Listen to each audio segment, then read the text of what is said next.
Okay, good evening, everyone, and welcome to another session of our AFBE Leadership Talk. Today with me, we have a very VVIP special guest, who I will introduce in a second. But also with me is my co-host, Bumi. Thank you for joining in today, everyone. Please, if there's any questions that you have, post them in the chat box and we will pick your questions.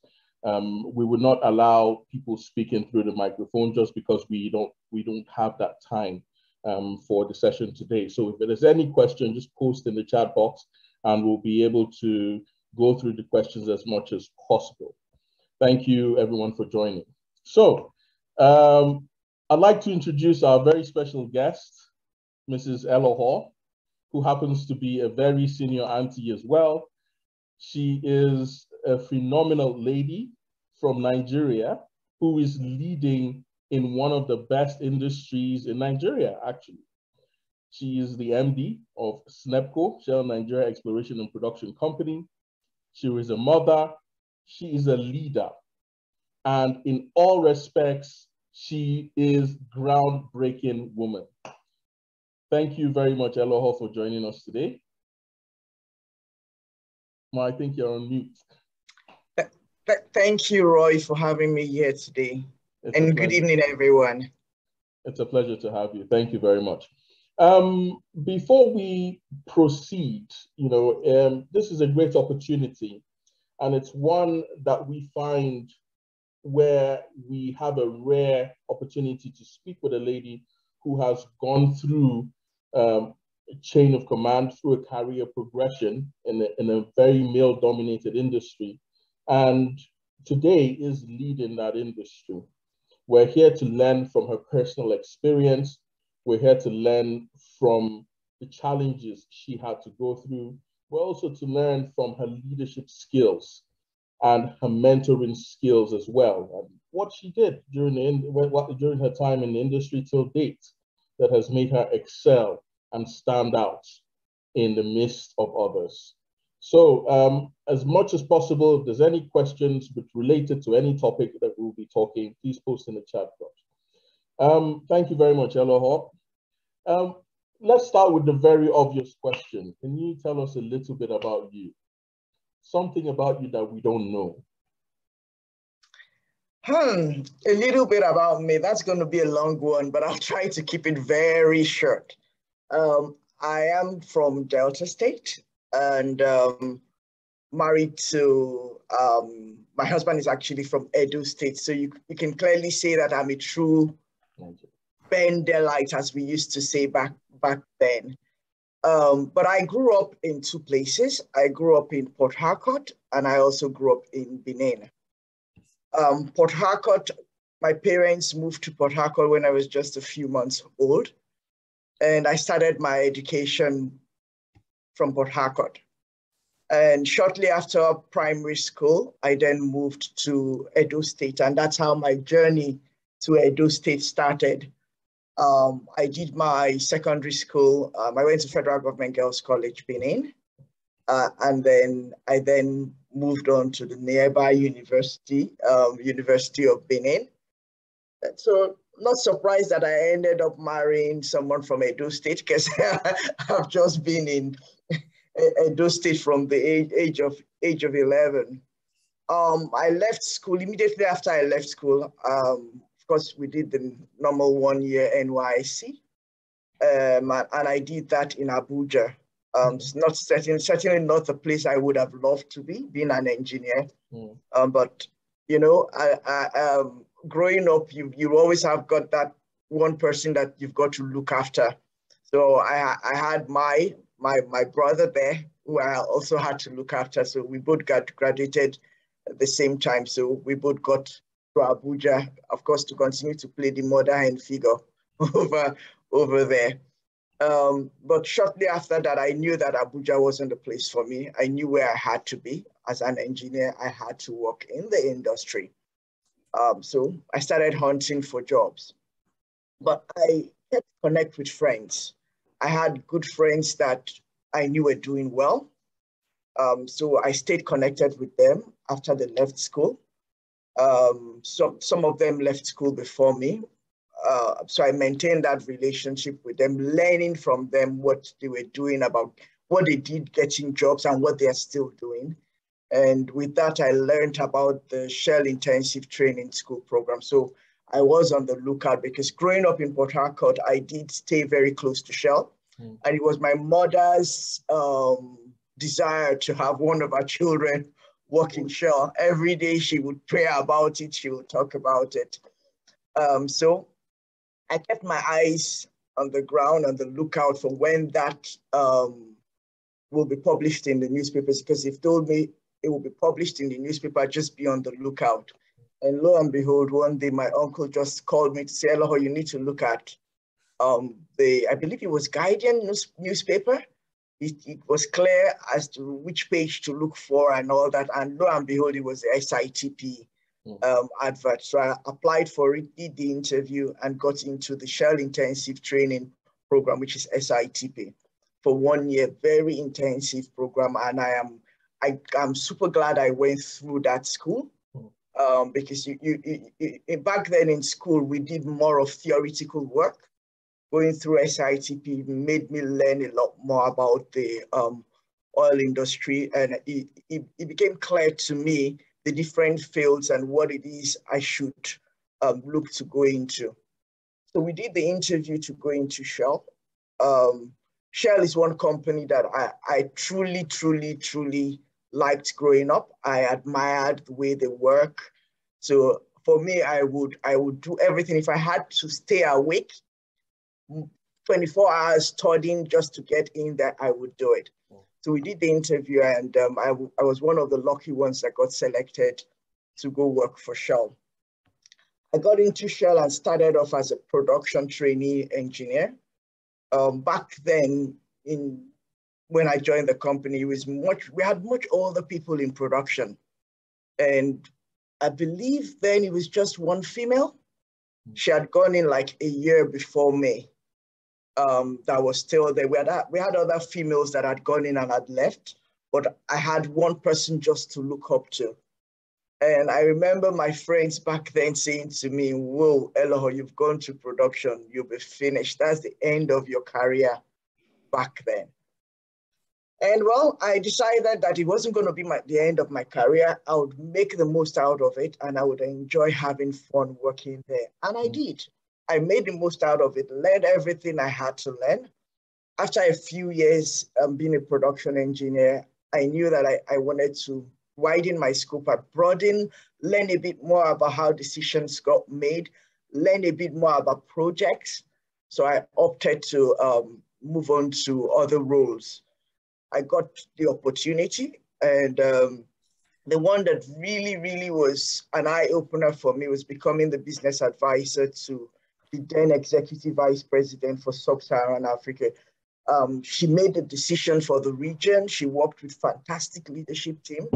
So that shaped me, honestly. Clear understanding of how you have people that are strong supporting you. I got that from that role. Surround yourself with brilliant and very sharp young people, and you will deliver loads of results. So I learned that from that role. Shortly after that role, it was time to go broaden outside the company, which is Nigeria, broaden outside Nigeria, get international experience, and also get the project experience. So I got transferred to Kazakhstan, a long way away from home. And I was there for about 3 years plus. Shortly after that, I came back home and started my journey back into production as a core production person, did asset manager roles, operations manager roles, asset manager roles, handover, ORA and A roles.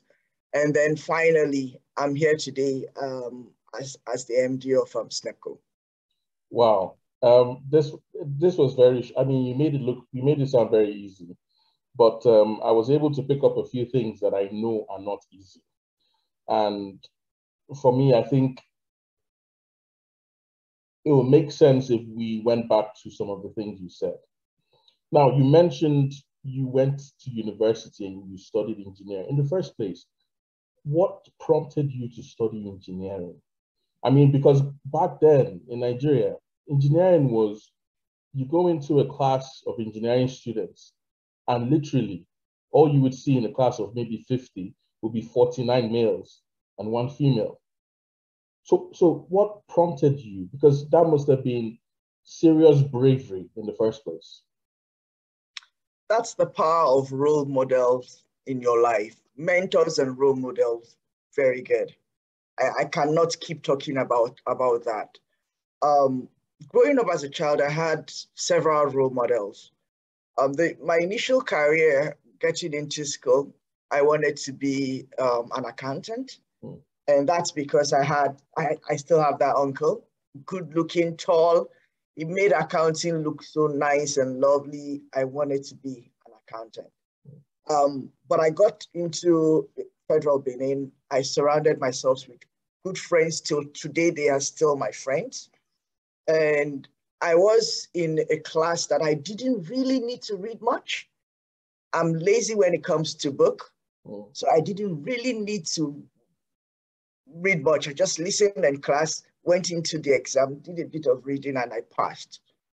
And a friend of mine, when it was time to switch from JS3 into SS1, she said to me, look, Elohor, I'm going into that science class.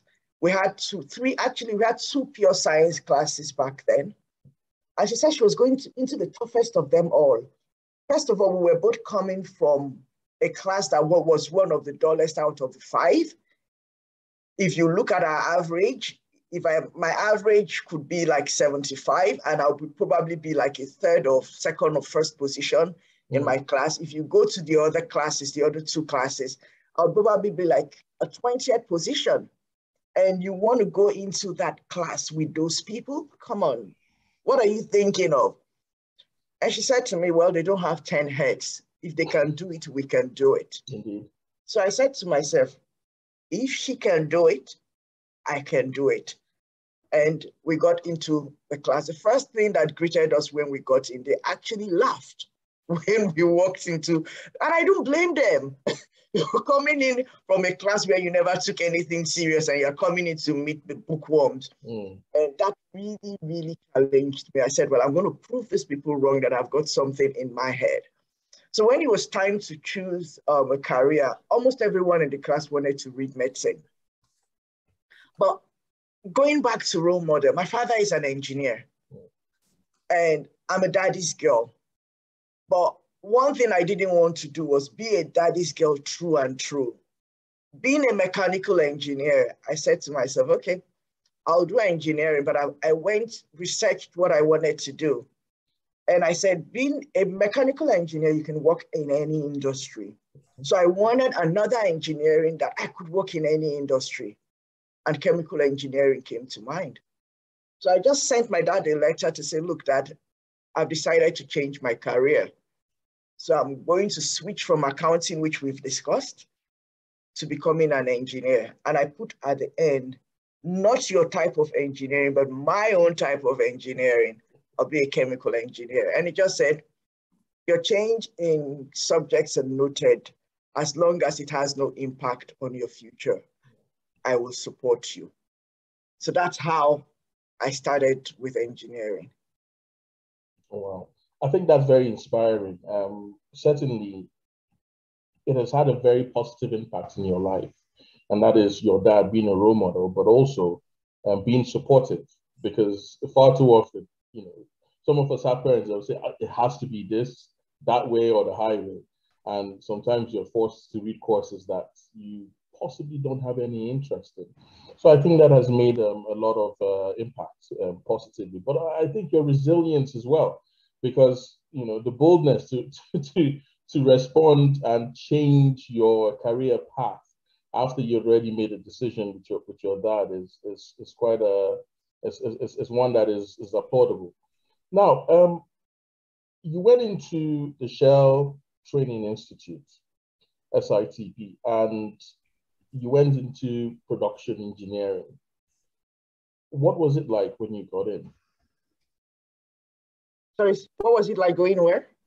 Going into that production engineering for the first time, because I'm pretty sure it must have been a very intensive program. You had probably a lot of colleagues, international and locally, who were all male and probably were surprised to see you, or were you the only female at the time, or did you have other female within that particular role? Going into SITP, remember I shared that I kept connect with my friends. So I had other friends that had gone through it and female, and they started working with Shell. So not, if you look at percentage wise, it would probably be about 5 to 8% of us in core engineering.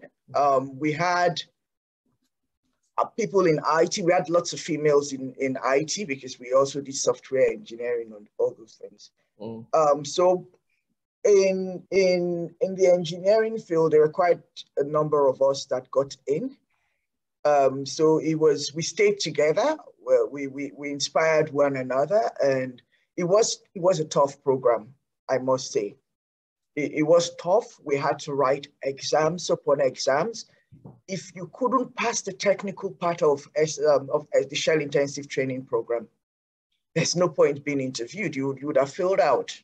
So you needed to succeed technically before you then went in for that interview. So going into production, it was also challenging. In my team, when I got in, I believe we were just about 3 of us ladies that got in at that time. I was the engineer, and I had 2 other technicians in there. It was tough. It was really male dominated. But the important thing is understanding that you're there to learn, keeping your head low, being inquisitive, being curious. They are always there to support and help you. And even when I had nasty comments, I didn't take it to heart. I stayed open to learn. I kept asking questions. I stayed connected to people that were really interested in teaching you. I do remember a comment from one of my senior colleagues back then when I got in. He said, "That's how I'll teach you work, and tomorrow you'll become my Oga." And I said, "Well, I need you to teach me first to learn before I go even become an Oga." So we cracked jokes about it. And I made sure that even when I became higher, and it was true, coming in as a graduate engineer, within 1 or 2 years, you would become a confirmed production engineer. You begin to grow in there. And before I knew it, I became the crew leader. So I actually did become his boss. But I didn't allow that get into my head. I still stayed calm, very curious to learn, working with them, challenging them. And with that, I got all the necessary support from the male that I had in the team working with them. I didn't see myself as being different from them. Anything they could do, I would join them to do it.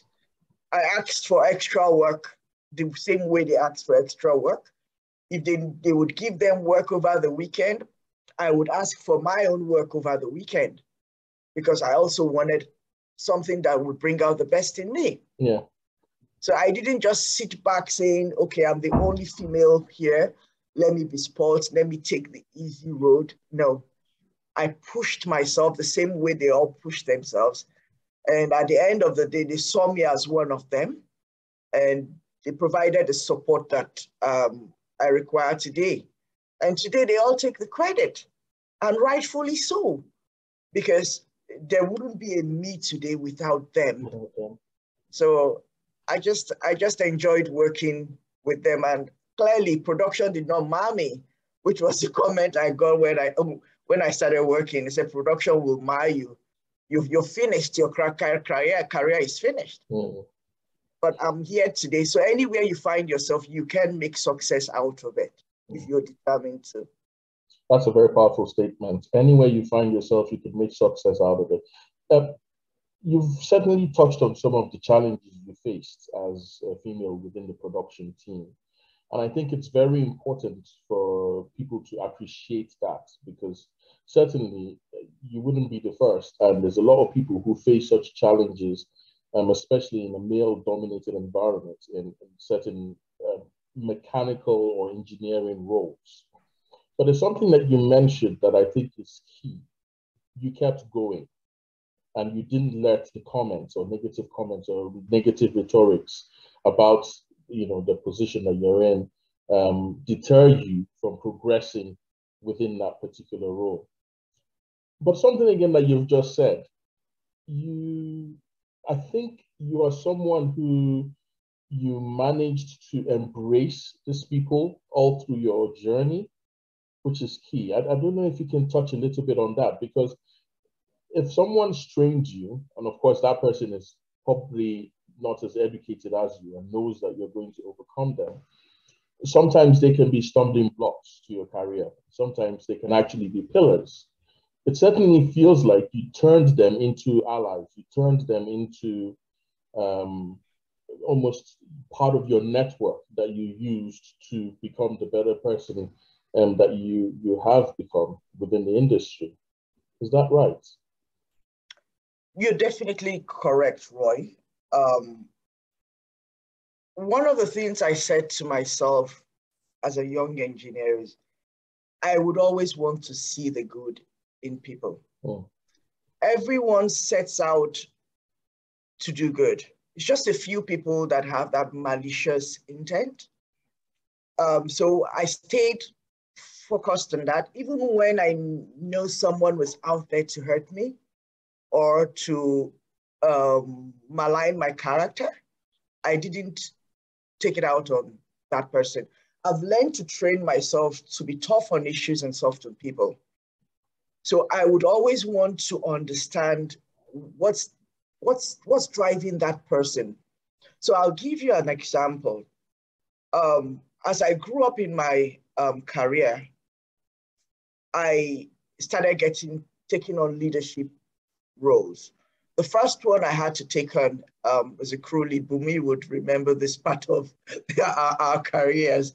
And as a crew lead, you had to lead the crew for that week or the rotation, which is for 7 days, 14 days, depending on whichever field you find yourself. And I remember back then, one of the senior leaders, we called him the area coordinator then, sending a message to me to come see him in his office. So I went into his office and he said, "Oh, look, Elohor, I've got some information about you. And I wanted to check if it's true." And he said to me that I got this information that your crew doesn't want you to be the crew lead. And as a result, they've almost down tools at some point because they didn't want you to be a crew lead. I found that strange because that had never happened. And I was shocked. I'm like, I don't get it.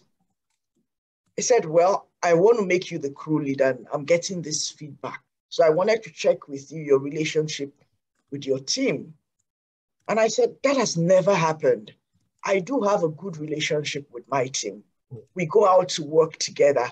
No one has ever given me that kind of feedback." And I got curious. I'm like, "So where's this coming from?" And he said, "Well, it came from one of my supervisors." And I'm like, "But why would he do that?" And he said, "Well, the truth about it is he's got his own candidate. And for him, I'm a young engineer. He sees me as a promising leader. So he wants to expose me early to leadership. So he's having to make the decision." And I was so upset because this is supposed to be my direct supervisor fighting for me.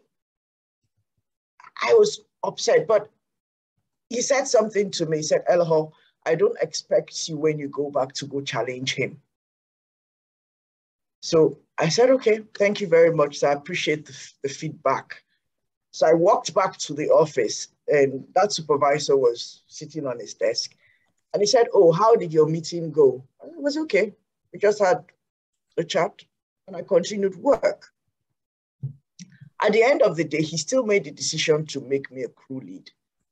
But I knew the guy he was projecting.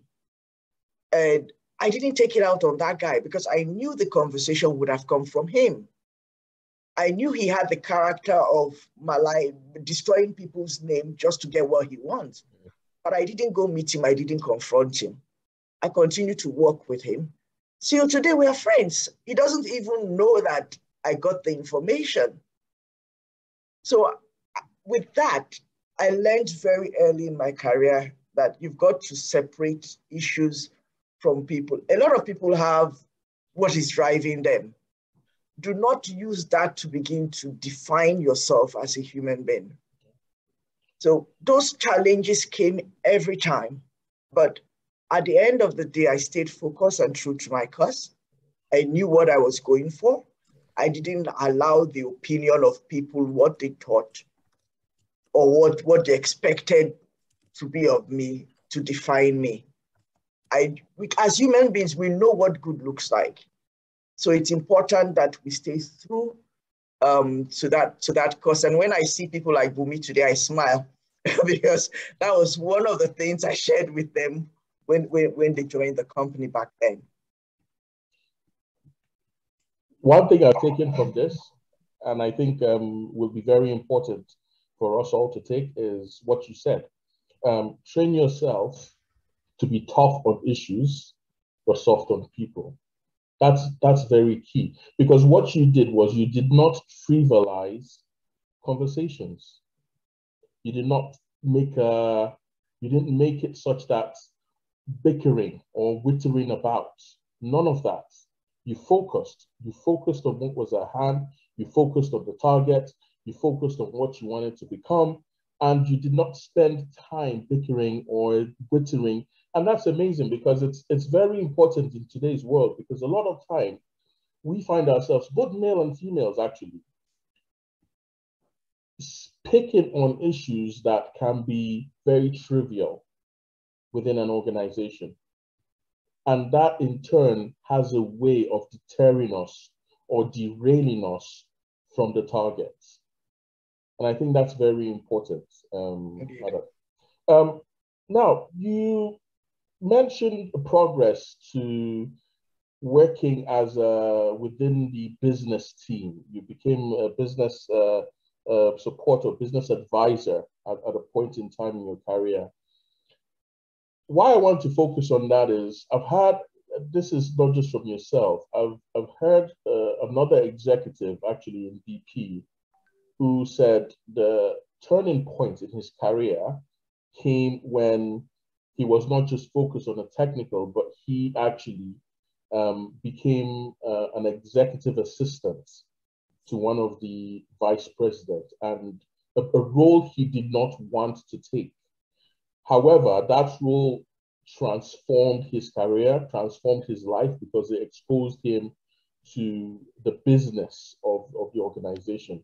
I mean, tell us, because it'll be interesting to understand, you know, what prompted you to take on this role. What did you gain specifically from this business role? So when I joined the company, I clearly knew where my strength lies. I knew that I wasn't going to be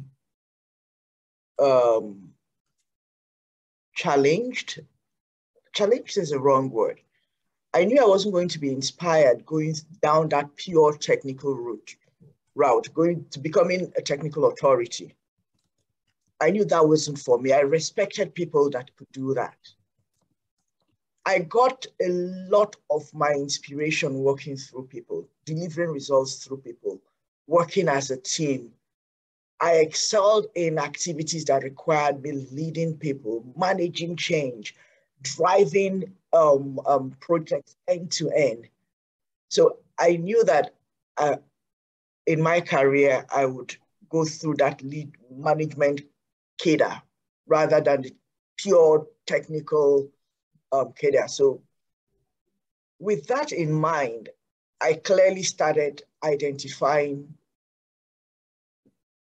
roles that I would do that would help me in that space. So I knew that staying back purely in a technical role wouldn't get me there. So I started asking myself, what roles is it? You have what you call a career map. You define the different routes to where you see yourself in 10, 15 years time. So I did that. So one of the things that became clear to me was making decisions. I needed to be close to leaders, learn from them. And then at the end of the day, that would help me become a better leader. So I started discussing with mentors, things I wanted to do.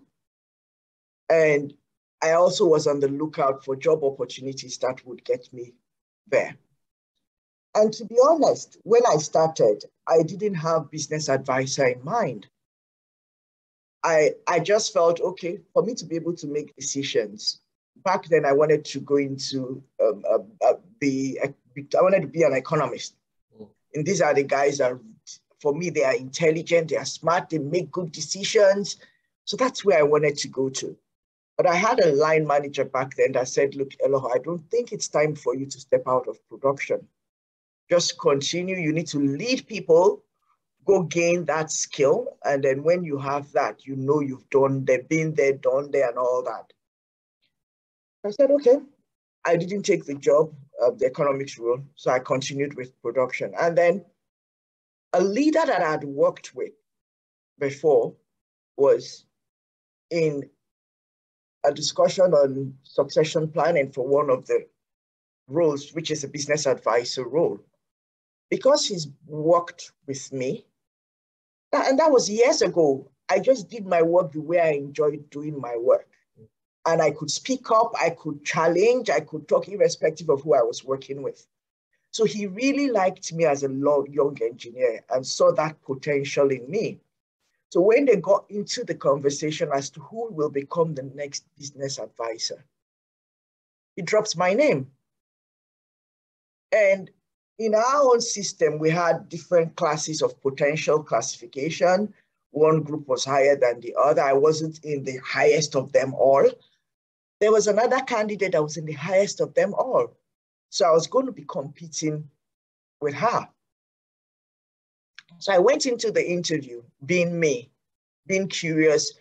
It's a lifetime opportunity to get to have a one-on-one with your EVP. There are thousands of us in the organization. And I didn't see it as an interview. I saw it as an opportunity to get to know her, to ask her all the questions. She was a tough lady and a lot of things were being said about her in the organization.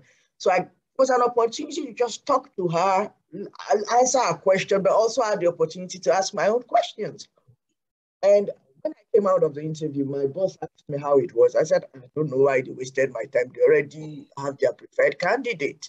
So I don't see any reason, but I went in there. I had fun. I gave it the best. And I do know they've made their decision. It's okay. It was a good experience for me. I'll prepare for the next one, next interview, and we'll see what comes. And I was actually driving home when a call came in. I looked at it and I said, whoa, my boss. So I parked and he said, well, Elohor, you got the role. I said, you said what? He said, you got the role. And this was, I believe it was December, and you're starting in January.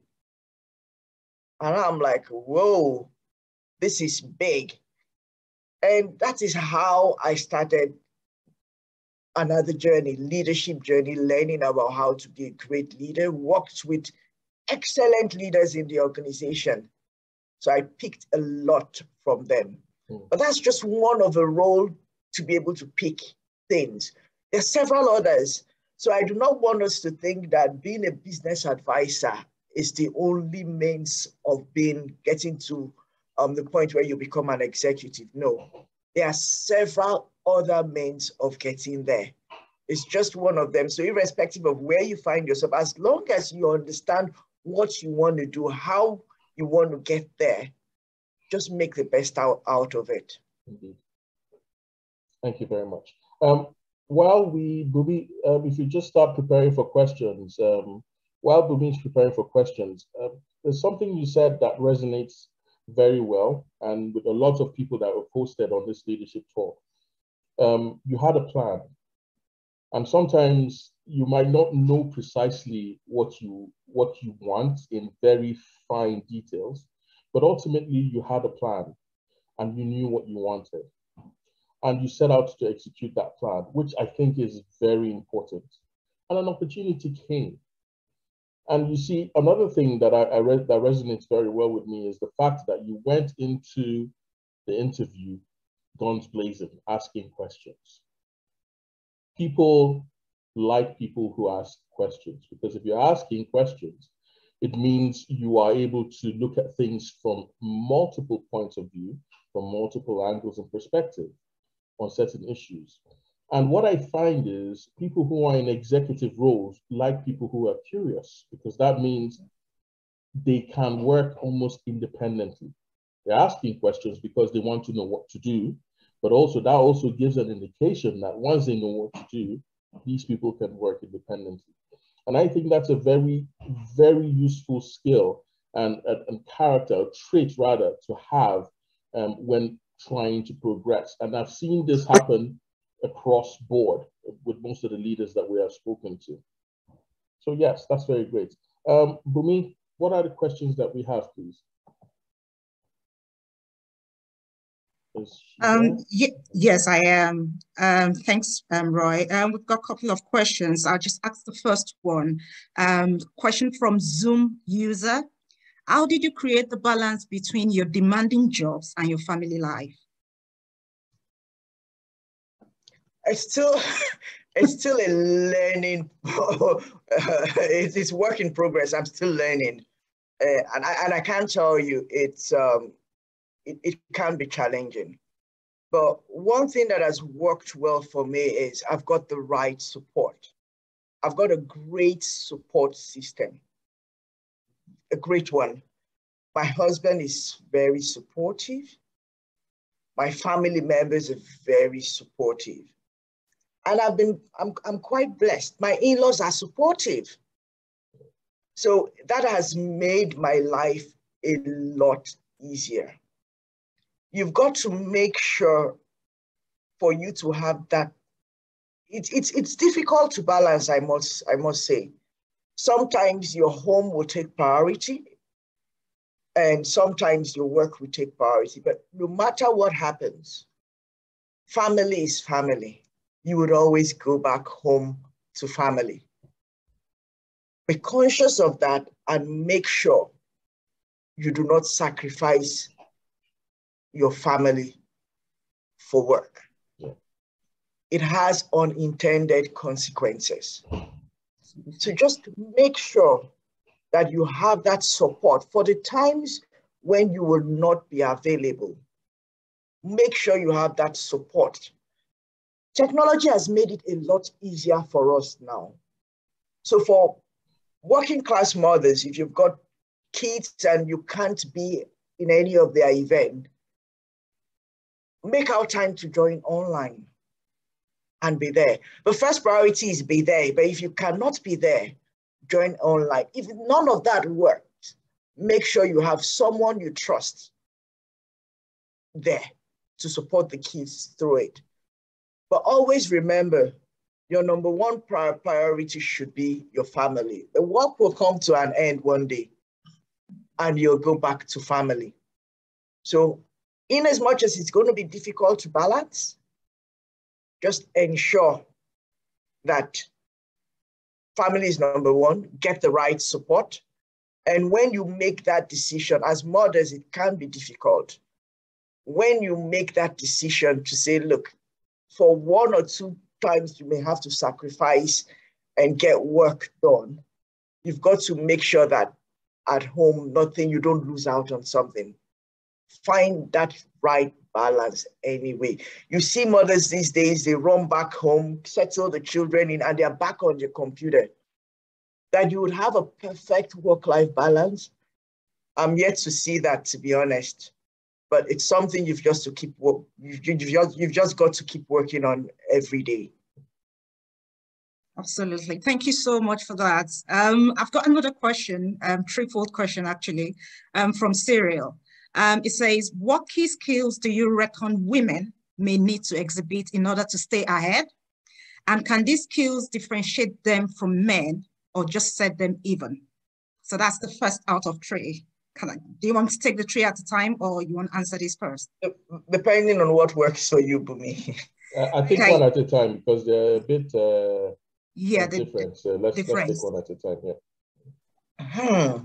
So Bumi, if I heard the question correctly, is what skills women would have to keep them ahead of the game? Yes, absolutely. Yeah. You could answer that question from the technical side and also from the soft skill side. So on the technical side, you've got to just stay ahead of the game. You've got to be ready to learn, be curious. You've got to have that learner's mindset. Keep your mind open to learn. Always be on the lookout as to what is coming in new. Embrace technology. Embrace technology, embrace new ways of working. Just keep abreast of changes coming up. And never be afraid to take on assignments that will bring out the best in you. As women, we always want to be 100% qualified to put our hands up for a role. With the men, they just go in there and they start working. 80% is good enough. Put yourself out there and just throw yourself at work, be your best. But when you talk about soft skill, that's where mentorship comes in. I didn't learn that early in my career. I shied away from mentorship. But early in your career, make sure you embrace mentorship. Look for people that will bring out the best. There's a difference between a coach and a mentor. A coach will hold your hand, tell you what to do, but that doesn't get you far. A mentor would listen to you, challenge you. The mentor won't tell you the answers to what you want to hear. It will challenge your thinking, broaden your horizon, and help you to grow. You've also got to stay ahead of the game. You've got to be selective on the type of roles that you take. You've got to define what you want, not what they want me to do. You've got to surround yourselves with smart people and tell yourself you do not want to be being an average person doesn't work out. What differentiates you? Every time you get into the team, look at everybody and ask, what do I bring to the table that differentiates me from my peers? And with that, you will definitely stay ahead of the game. And by the time you're so good at this, you find out that unknowingly to you, you're picking up sponsors, which is critical for everyone's career. I already told you that in the leadership meeting, they were discussing picking a business advisor. This is someone that I worked with. It wasn't my direct boss, but I got nominated to work on the project, and I went in there being my best, bringing everything I've got on. I didn't even realize he was observing. And with that, he became interested and spoke about me everywhere I went. And I must say, I actually took over from him as the MD of SNEPCO. So clearly, by the time you do your work and people observe you, begin to win sponsors from different parts of the organization, and they are ready to speak for you. They are ready to fight for you. And before you know it, you are ahead of the game. So just be the best that you can. Stay ahead of the curve. Bring out what differentiates you from others. And with that, you will definitely be ahead. Before we go to the second question, Bumi, Elohor, please, can you help me with this? This is something that we are currently working on in the Transcend program within AFBE. Certainly, the need for mentorship, the need for sponsors, coaching. Now, in a case where you're in an organization, you're doing all these things, you're working hard, you're being yourself, but maybe your class is a bit timid and you are in need of sponsors. Is it okay for you to approach people who are higher than you, who you think will add value to you, not necessarily as mentors, but as sponsors? Is it okay to approach them? To be honest, there's no right or wrong answer to that. It depends on you as an individual and how you do it. I personally do not think you can walk up to someone to say, I want you to be my sponsor. But there are people that do it that way. It has worked for some, it hasn't worked for some. So you've got to ask yourself, what's the best selling point for you? What I would always recommend is do your work, be ready to speak about your work at the nearest opportunity. Get senior leaders to be interested in what you're doing or be interested in what they are doing. Keep a connect with them. And before you know it, they begin to take interest in you. They are curious about your progress. They are curious about what you're doing. And they become your sponsors. And that's why I said there's no right or wrong answers. For some people, they'll just walk up to you and tell you, if you're comfortable with doing it, that's fine. Walk up to you and tell you, this is me, this is what I do, this is what I do, this is what I do. And this is where I think you can help me. And I would like you to do that for me. So some people can approach it that way and get the right support that they need. So you've got to ask yourself, what are you going to be comfortable with at the end of the day? Is the person going to be willing to take that risk on you? Or is the person going to look at you and say, who is this one and who does he think he is to walk up to me and just tell me? Sometimes it will work, sometimes it backfires. So you've got to actually sense that what will work best. And then you go for it. But for me, my preference is what I've shared with you. Thank you very much. Bumi, you can carry on. Yes, sorry. Yes. Okay, so still on Cyril's question, I'm just going to take the two together. Do you think offering a quota system for male and female recruitment into the industry will ensure a diverse workplace? Did you get that? Yes. If we look at where we've been coming from, for years, we've been trying to push diversity. And unconscious bias has just been in the way. Whether we like it or not, it does exist.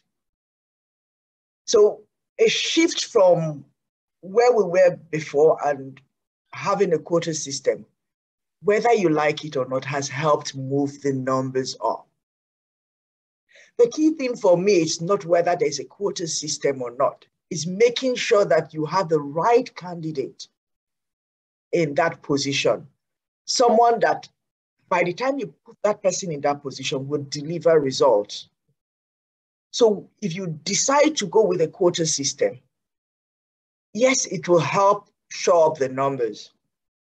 But the most important thing is making sure that you have the right candidate. And there are loads of qualified women out there, loads of them. So if the quota system is helping, why not? It forces that conversation and forces it to happen. If we get into a situation where in a country like, I believe I'm trying to remember the country that has a female prime minister and our cabinet is really filled with women. I can't remember which country in Europe that is. Not Australia, is it? No. No, it's not Australia. Denmark. I think it's Denmark. Denmark, probably.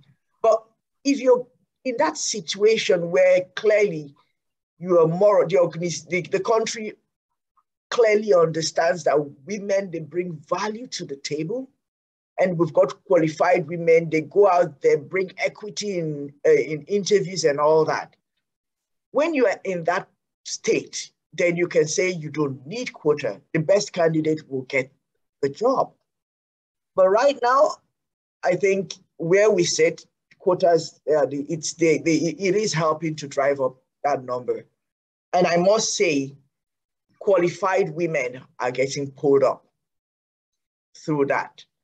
And we're seeing a lot of changes happening because you've got qualified women sitting in leadership position. So it does help. Absolutely. Thanks for that. I'll just take a question from Oluwakemi.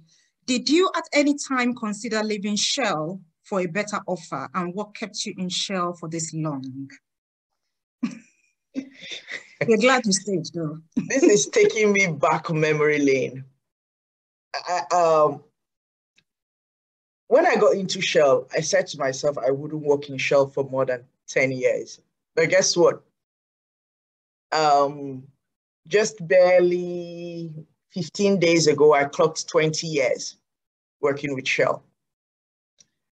So I remember, I believe my 6th or 7th year in Shell, a senior leader asked me, where do you see yourself 10 years from now? And I said, 10 years in this company, hell no. I gave myself 10 years in Shell, I would leave Shell. I would go start up my own business. I want to be an environmental consultant. I want to be able to do this and do that. And that was my blunt answer. And after saying that, he then said, okay, I've heard you, but at the same time, you want to grow. Which company do you think would invest in you knowing you're going to run soon? And that got me thinking. So I said to myself, okay, Elohor, it's time to begin to change your narrative if you know you want to make the most out of this company. So you asked me why I stayed back in Shell. The reason I stayed back in Shell is the same reason I chose to work for Shell. I wanted a company that appreciated me for who I am, who would allow me make decisions, own my decision, run with it, develop me, expose me to different ways of working, cross-country working, cross-business working. And I knew Shell brought that to the table. If you look at a company like Shell in Nigeria, we've got Nigerians in leadership position. They make decisions, they own it. We do not have to go out of country to get decisions, all decisions done. We belong to a group, so there are some decisions that will go up there. But I run a profit and loss organization. My P&L, I own it. I can deliver it. Diversity and inclusiveness is something that I really cherish working with Shell. I see that they're true to it, they believe in it. So that also kept me working back in Shell.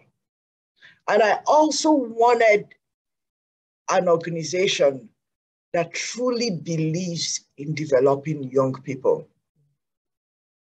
I found that in Shell. And if you look at our core attributes, honesty, integrity, respect for people, that's who I am. And because that's who I am, Shell is home to me. And that's why you see me, I'm still in Shell today. If you wake me up from sleep 10 years from today or 20 years from today and ask me, if you turn back the hands of clock, would you come back to work for Shell? My answer would not change. Because I truly, truly connect with the values of the company. They are the same values that I share. And I so much love the way they expose young people and train people. So I would make that decision over and over again if I were to turn back the hands of the clock. Wow, brilliant. Thanks so much for that. I feel like coming back now to Shell. Bumi, sorry, you can't go back. You're stuck here with us. Can I take one question? Is that okay? Just one more question because we should start wrapping it up. Thank you. Right. I've got a question from Anna. And the question is on your leadership journey. Did you encounter any bias from male and older colleagues? And then she went further to ask if you noticed any skill or capability gap that you might have had all through your career journey. So did you encounter any bias from male or older colleagues? And did you all through your career journey notice any skill or capability gap that you might have had? And what did you do to deal with such challenges? Well, we live in a in a world that bias does exist, unconscious bias exists. So yes, I had to deal with that on several occasions. But the key thing, it's always about not letting it define you. When you get that opportunity, educate people. We've got to talk more about unconscious bias because it is there in the world, in the organizations, it is there. Even in our families, as mothers, the way we raise our sons and daughters, we unknowingly create that unconscious bias in them. So it's something that you've got to deal with. I do remember that even working in, till today, I still get that. We go, for example, today we went for a meeting. You're all going to the meeting, all looking like executives that you are. And then when they greet everyone, they're in their head, they already have it, who the executive is, who the MD is. And by the time they introduce you as the MD, you see the shock on their face. I remember working into an organization that we worked closely with. And this was before I became an MD. And I worked in, and you know, they just greeted me like one of those people. And then my colleague then said, oh, meet Elohor. She is the GM deep water for SNECO. And the guy goes like, now this one will be your guy. And I just smiled. He said, wow. So all the troubles that you give us is for this small girl. I just said, I smiled. I said, well, it's truly me. So I give them the troubles, but good troubles at the end of the day because we want to make money. I didn't see that as an insult. It comes every day. So it's something that I've learned to live with. And if you talk about skill gap, there's no one that is a reservoir of knowledge. Everyone has a gap. The earlier we recognize that and understand where the gap is, the better for you as a leader. So do I have gaps today? Yes, I still have gaps. But what have I done about it? I've made sure that I surround myself with people that understand the issues. They are smart about it. They are not going to be backstabbing you because they want to shine. And I give them the space to leave it, to act, and then together we form a formidable team. And I'm not shy of owning up that this is not my area of strength. But however, this person is a person that will talk us through it. But when it comes to making decision, I own the outcome. So decision-making still rests with me. But one thing that I do is I make sure that I understand it. So there are different levels of understanding. There's awareness, there's knowledge, there's skill. At my level, nobody expects me to have skill in everything. But I must make sure that I have the basic awareness, and where required, I upskill myself to knowledge. I know what it takes to upskill myself to knowledge. Even if I have to call the youngest person in the organization to teach me, I am not shy about that. I call the person in to share with me what he or she knows, which gaps I have. And I've got quite a number of them on this call here today. So I learn from them. I do not see age as a barrier. If I have to go to an older person to learn something, I will do that. If I have to go to a younger person to do that, I will do that. So that's how over the years, I've been able to close the gaps that I have, and I'm still doing that today. Thank you very much, Elohor. I think you have said it all. Have a learner's mindset, because that's the only way you can close the gaps. Very important. Embrace technology, embrace mentorship, and through your work, you will gain sponsors. Consistently challenge yourself and be ready to speak about your work, which is speak about your successes, communicate your successes, because that is how people know how much you have achieved and will help you to be the right candidate. Thank you very much, Elohor. I don't think you have said anything here that is out of place.